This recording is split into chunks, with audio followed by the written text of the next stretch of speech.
there, everybody, and welcome to Stamping Fun with Donna. Today I'm going to be showing you how to make a card using the brand new True Love Designer Series paper from the mini catalog, the January to June 2021 mini catalog. So let's head over to the stamping table and I'll show you what I'm talking about. So here are some of the papers from the True Love Designer Series paper. I love this paper. It is absolutely gorgeous. As you can tell, I've been using it. It is black and white only, and I don't really think of myself as a black and white card maker. I've never really done that before until I found this paper, because this paper is absolutely gorgeous. Now, you can use it just with black and white, and I have made cards that are just black and white. You can find them on my website, www.stampingfunwithdonna.com, and take a look at my blog, and you can see some of the papers, some of the cards I've made using just the black and white. The other thing you can do with it, though, is to color in some of these. So I've seen cards where all of these flowers were colored in. I've seen cards where the background was colored in. I've seen cards where one or two of them were colored in. And that's what we're going to be doing today. I'm going to show you how much fun and how beautiful those cards can be. So this is the card we're going to be making. As you can see, I used one of the black and white background papers, and I colored in just some of them using the rose rococo and then the granny apple green for the leaves. So this is what we're going to be making today, because I really kind of like the pops of color as well. I also like just the plain black and white cards as well, but I also like it sometimes with pops of color. You can color them all in if you want, or you can do just a few to pop it out, which is what I've decided to do. Now, if you like this video, I would really appreciate a thumbs up and subscribe to my channel. It really helps me out a lot. I'm just starting out with these, and it will really help me to grow my video and to be able to bring it to other people. Now, what I've done is I've already gone ahead and cut out all of the papers so that you don't have to see me cut papers. But, and I won't be going over the sizes here, but if you go to my website at www.stampingfunwithdonna.com, and it'll be linked below here, the exact page on the blog, you will be able to find the sizes and the dimensions there and all of the directions to make this card, which, by the way, is not particularly difficult to make. It's kind of an easier card.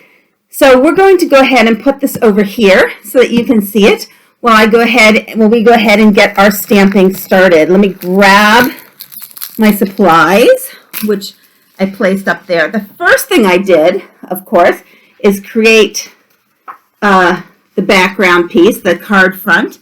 So we're just gonna, I've already cut it and scored it, and I'm just going to grab my bone folder and go ahead and get a nice good crease going here. Now, I've also cut the other papers that are going to go on here. But I decided after I saw this, I really like it, but I thought, let's try it with a piece of Rococo Rose, which is the color we're using, cut just a little bit smaller than the card front, and then we'll do the rest the same. So we're going to try it this way, and at the end, you can tell me which way you preferred it. So let me grab some liquid glue. That one wasn't open yet. Okay, so here's the liquid glue, which I'm going to use to attach this to the back. Now, since I cut it just a teeny bit less than the card front, I definitely want to use liquid glue for this, because I want to be able to get it into the exact right position. So and I can move it around if I use liquid glue, whereas if I put it down with a tape runner, I can't move it around afterwards. So let's see how that looks. That looks exactly right. Good job. Okay, so what we're going to do next is to take the black and white one, and we're going to go ahead and color it. So I'm going to grab my Stampin Blends. We have light and dark Rococo Rose, and we have light and dark Granny Apple Green. I'm going to take these out of the package. There we go. And we're just going to go ahead. I'm going to grab my glasses, which are right here, and I'm going to just go ahead and start coloring these in. Now, you can do either the dark first or the light first. I generally like to do, if I'm going to do it mostly in the light, I like to do the light all over and go back with the dark and then go back with the light again. But you can do it any way you want. You can see here that every one of these blends has a smaller end and a brush end.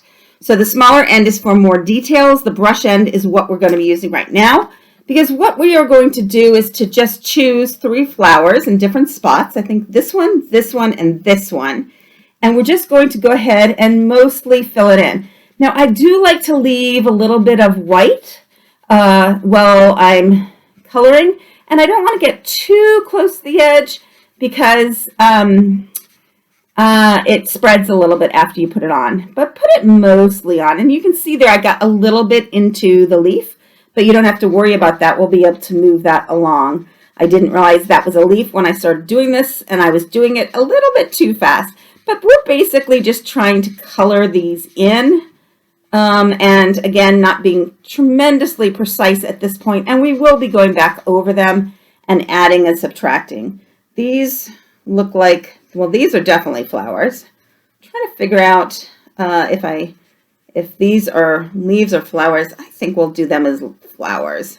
You could probably do them as either, or a little bit of both.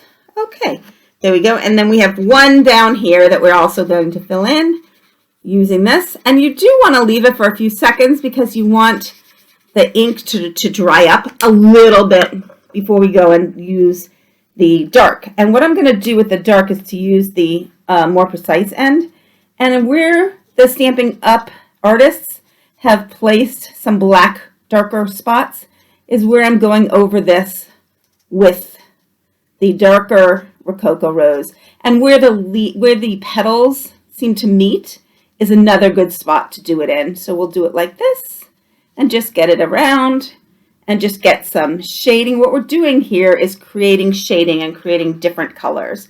And then we're going to go down here and do the same thing where there are already lines. We can just go over them with the darker. And we're again going to be blending it with the lighter one more time. So I'm just trying to get it down here to get the shading, because what I'm looking for is shading that makes it look more realistic, right? Because flowers aren't just totally one color. They do have some lighter spots and some darker spots, and where the petals all meet is generally darker than other places. So we're just trying to get a little bit of the shading in here like this. Great. And now we will go back to the light Rococo Rose. And again, I'm going to use the brush tip. And now I'm using it to sort of pull the darker away and up from where it was so that we can pull it away and it'll add into the shading. I do like to always leave some very light sort of whitish areas as well. I think that creates a more realistic look. I see I got some on here. Oh, well, that piece under there I use is a mouse pad from that I got from Stampin' Up. I got it from my upline when I joined. She's the person I joined under, and she sent me a whole bunch of stuff. And if you join under me, I'll send you a whole bunch of stuff too.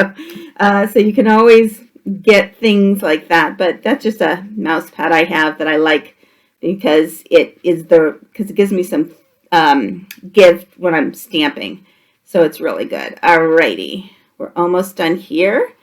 Okay, there we go. And a little bit more. And like I said, I like to leave it some white areas, some darker areas.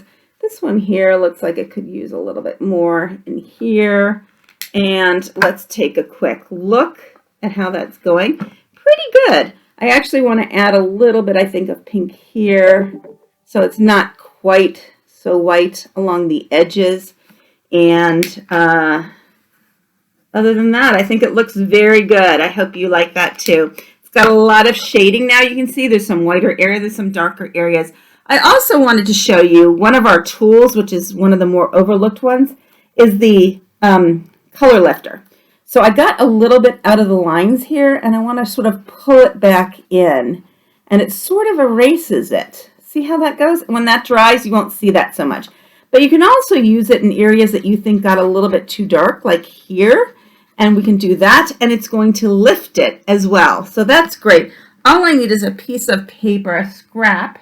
Here we go. This is just a little scrap that I had although I hate using this, but then you just need to just do that and it cleans it off.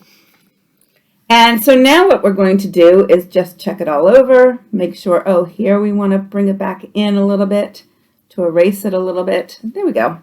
Okay, good. And then we want to erase it off of the leaf. Great. I'm going to rub it off. Now, whoops, that popped right off. There we go. I must not have put it on right. So now we have the light and dark granny apple green, and I'm going to use this for the stems and the leaves. So here, well, actually I want to use this end. Great. The more brush end. I should have a piece of scrap paper underneath there, and that's why I'm getting off a little bit and making marks on my underneath. There we go. And then again, I'm going to use the darker. That was the light, right? These two look pretty similar. Let me see what I grabbed here. What have we got? Yep, that was the light, and this is the dark. And so now I'm just going to fill in some of these areas again where the Stampin' Up! Artist has already created some lines to make it look a little bit more realistic. There we go. Okay, so let's take a look at how that looks. I like that. I hope you like that too. I think that looks really nice. So now what we are going to do is to get back the glue, and we are going to place the black cardstock askew. We're going to not have it be, I usually do things very lined up, but I'm trying to get a little bit more artistic and have occasionally things askew. So we have here like this, and we're going to place this one on top askew. Oh yeah, I do like it with the pink. I don't know if you like it with the pink or with the white, but I do like it with the pink underneath it. So let's go ahead and put some more liquid glue on this one. And this one is going to be not askew. It's going to be up and down and regular. So let's place this. Do we want it this way or do we want it this way? I think we want it this way, actually, which I think is the opposite of the way that I colored it. I want to make sure I get the black out, peeking out from underneath. And there we go, just a little bit of black pinking out from underneath. And next what we have to do is to stamp the hello. So I have here some white and some rococo rose, and we are going to be pulling out our big boss. So that's what I call this. I call this the big boss, now that we also have the mini cut and emboss machine, which I call the baby boss. So what we're going to do is to place the plates on, and as I've told you before, it's all written here, so it's very easy. You don't have to memorize anything, and you don't even really have to read it. If you just want to look at the picture, it tells you that when you're using dies, you use 1, 2, and 3. Then you take the piece of paper and you place it here. Now I'm going to place a rococo rose and a basic white next to each other like this. And I'm going to, let me check the size of the layering circle. That's good. Okay. So the layering circles come in a set of 12. Wait, 1, 2, 3, 4, 8, 16. They come in a set of 16. So there are regular circles and then there are the scalloped, which is really great because you can layer them on top of each other. So I am going to, let me see here. If I place this one, that one's not quite big enough. Let me go up one more size to this one. And you may not be able to see this. I'm just checking these sizes here. If I do one in a regular, yeah. So I'm going to do this one, the smaller one, non-scalloped on the basic white. And then the larger scalloped one on rococo rose, and put them side by side. I can run them through at the same time. Put the top number 3 on. Make sure that the circles don't move. And I place this machine backwards. Let me turn it around so I can actually touch. There we go. So I can actually grab the handle. Make sure that these are right again. Put these right next to each other. There we go. Place that on top and just run it through the machine, and we will cut them both out at the same time. So if to move the machine, there we go. These should pop right out. Let's see what we got here. We have one here that is regular, and then one that is slightly larger that is scalloped like that, and we'll be able to layer them like that. So let me get these pieces out of the way. Let me see. This one goes here, and place that down there, and place these papers and this. Okay, so now I have my two pieces here, and I have taken Thinking of You from Blossoms in Bloom, and I'm going to be stamping that on here. You can choose whatever you want, but I am using Blossoms in Bloom, Thinking of You, and the Rococo Rose ink. So I'm going to just ink this up like so and stamp it right pretty much in the middle and pull it off. And there we go. So now I'm going to take the liquid glue again, put it on the back of this one. You always want to put it on the back of a smaller one because you don't want to you want to know the size of the smaller one, right? If you put it on the bigger one, you might get the ink, the glue, outside of where you want it to go. And there it is. Now I'm going to grab some stamping dimensionals.